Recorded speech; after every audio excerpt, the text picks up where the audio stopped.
आज हम उपस्थित हैं यहाँ सिविल कोर्ट पटना में और जानते हैं कोरोना काल में वकीलों की क्या स्थिति रही है। श्री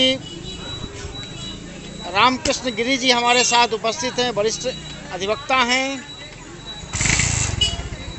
स्वागत है आपका हमारे चैनल में।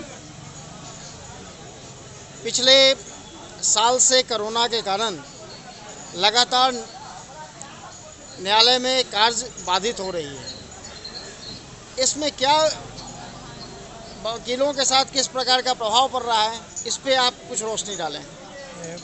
वकीलों की स्थिति बड़ी दयनीय, शोचनीय, करुणीय और अभावग्रस्त रहा है, क्योंकि कोरोना काल में कोर्ट का कोई काम नहीं हो रहा है और जिसके वजह से वकीलों की आर्थिक स्थिति एकदम बिल्कुल डावाडोल हो गया है। यहाँ तक कि कुछ वकील तो अपने व्यवसाय छोड़ करके टेम्पू चलाने लग गए हैं, सब्जी बेचने लग गए हैं और तरह तरह के काम करने लग गए हैं। इलाहाबाद में एक वकील बजाव के आया है कि टेम्पू चलाते हुए दिखाया गया है और हमारे पटना में भी बहुत सारे ऐसे वकील हैं जो किराए पर रहते हैं, जिनको किराया देना रहता है, भोजन की व्यवस्था करना रहता है, बाल बच्चों की पढ़ाई लिखाई सब चौपट हो गया है और भविष्य अंधकारमय हो गया है। प्रयास करते हैं वकील कि कोर्ट खुले, काम हो, पब्लिक का काम हो और वकीलों को कुछ आमदनी बढ़े, लेकिन अभी तक कोई सफलता प्राप्त नहीं हो रही। जी धन्यवाद आपका। सिविल कोर्ट के अधिवक्ता लक्ष्मण पांडे जी उपस्थित हैं। पांडे जी, पिछले 1.5 सालों से जो कोरोना के कारण स्थिति हो गई है, वकीलों की स्थिति जो आज हो गई है, इस पे क्या कहना है आपका? देखिए, कोरोना काल में वकीलों की स्थिति नहीं, बिहार सरकार और सभी राज्यों के सरकार या केंद्र सरकार या पूरे प्राधिकार या पदाधिकारी मिलकर के कानून व्यवस्था को एकदम ख़त्म कर देना चाह रहे हैं। केवल कहना है कि सबको न्याय दें, लेकिन किसी को न्याय मिलने की संभावना की प्रबल स्थिति को ख़त्म कर दिया गया। किसी को न्याय मिल नहीं रहा। जो आदमी जेल में जा रहा है, निर्दोष भी जा रहा है, दोषी भी जा रहा है, माना जा रहा है, लेकिन जो निर्दोष जा रहा है उसको बेल मिलने में, जमानत मिलने में आज साल भर 1.5 साल लग जा रहा है। बिना कारण उसके जमानत की सुनवाई नहीं हो रही। तो पूरे व्यवस्था में कहीं ना कहीं सरकार दोषी है और सरकार जानबूझ करके चाह रही है कि इस तरह की व्यवस्था लगी रहे। किसी को न्याय मिल रहा है। वकील की स्थिति तो खराब है ही साथ व्यक्तिगत किसी व्यक्ति के, सामान्य व्यक्ति के जीवन में भी इसका प्रभाव पड़ रहा है और अच्छे लोगों को न्याय मिलने नहीं मिल रहा है। जिसको न्याय मिलना चाहिए उसको न्याय नहीं मिल रहा है। वकील तो आर्थिक तंगी से गुजर रहा है कि वकील 25-30% वकील अपने अधिवक्ता पेशा को छोड़कर दूसरे पेशा को ज्वाइन कर लिए हैं और इस पेशा को करने के लायक स्थिति में अब नहीं है कि कैसे अपना घर चलाएंगे, द्वार चलाएंगे, बच्चों को स्कूल में पढ़ाएंगे। इस स्थिति में पहुंच गए हैं वकील, जो केवल इसी पेशा पर निर्भर है। ये अभी देख रहे हैं आपके यहाँ काफ़ी पुलिस की गहमागहमी है, क्या मामला है?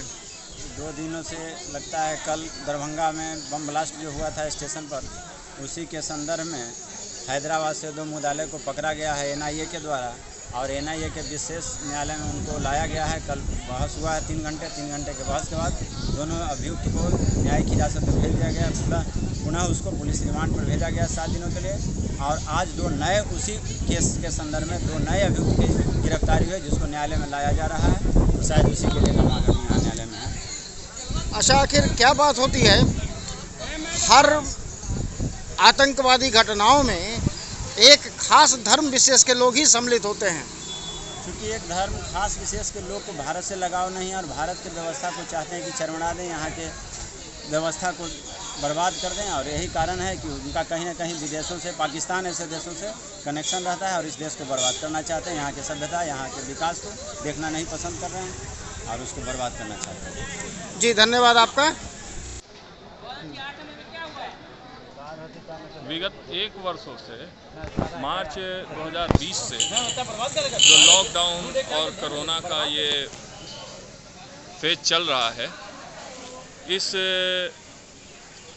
सबसे ज़्यादा इसमें जो प्रभावित हुए हैं वो अधिवक्तागण ही हैं, क्योंकि उनकी रोजी रोटी केस की पैरवी पे ही चलती है और उनसे जुड़े हुए बाकी लोग जैसे मुंशी हो गए और फाइल बेचने वाले हो गए, स्टेशनरी बेचने वाले हो गए, पुस्तकें बेचने वाले हो गए, ये सारे लोगों की स्थिति चरमरा गई। हालत ये है कि 20% अधिवक्ता इस प्रोफेशन को छोड़ करके गांव चले गए हैं या दूसरे प्रोफेशन में आ गए हैं। हालात को देखते हुए आने वाले समय में भी ये कहना मुश्किल है कि न्यायपालिका की व्यवस्था सुचारू ढंग से चल पाएगी। अभी तो वर्चुअल मोड में सब कुछ चल रहा है, लेकिन ये कब तक व्यवस्था चलेगी और कितने लोग इससे लाभान्वित होंगे ये कहना बहुत मुश्किल है। वर्चुअल मोड में जो कोर्ट है, वर्चुअल मोड के कोर्ट के लिए कंप्यूटर लिटरेसी की आवश्यकता है जी, लेकिन जो पुराने वकील हैं वो कंप्यूटर में उतने लिटरेट नहीं हैं, तो क्या उनके साथ परेशानियां नहीं आएंगी? सिर्फ कंप्यूटर की ही समस्या नहीं है, नेटवर्क की समस्या है और भी समस्याएं हैं। कंप्यूटर लिटरेसी तो एक अलग विषय है जिसमें सभी उतने पारंगत नहीं हैं, लेकिन जिनके पास मोबाइल की सुविधा है या अन्य सुविधाएं हैं वो भी सब कुछ जानते हुए भी अपने केस को टेकअप नहीं कर पा रहे हैं।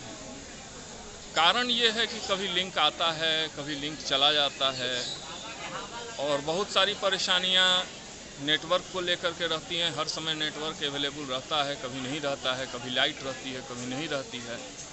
तो देखा जाए तो बहुत विस्तृत रूप से जिस तरह से काम होना चाहिए उस तरह का काम नहीं हो पा रहा है। बहुत लिमिटेड काम हो रहा है और वो भी काफ़ी परेशानियों के साथ।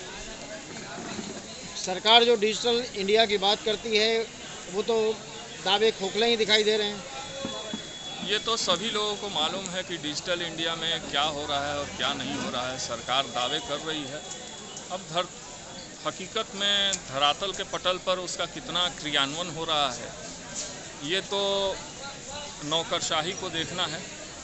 हम लोग तो उपयोग करने के लिए हैं उन प्रक्रियाओं को या उन सुविधाओं को जो सरकार दे रही है या बना रही है, लेकिन अभी तक तो इस तरह का कुछ लग नहीं रहा। सरकार से कुछ कहना चाहेंगे वकीलों के लिए?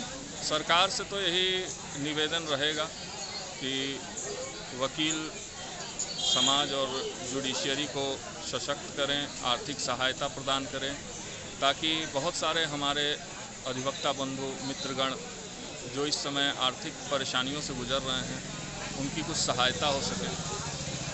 जी धन्यवाद आपका समय देने के लिए। धन्यवाद।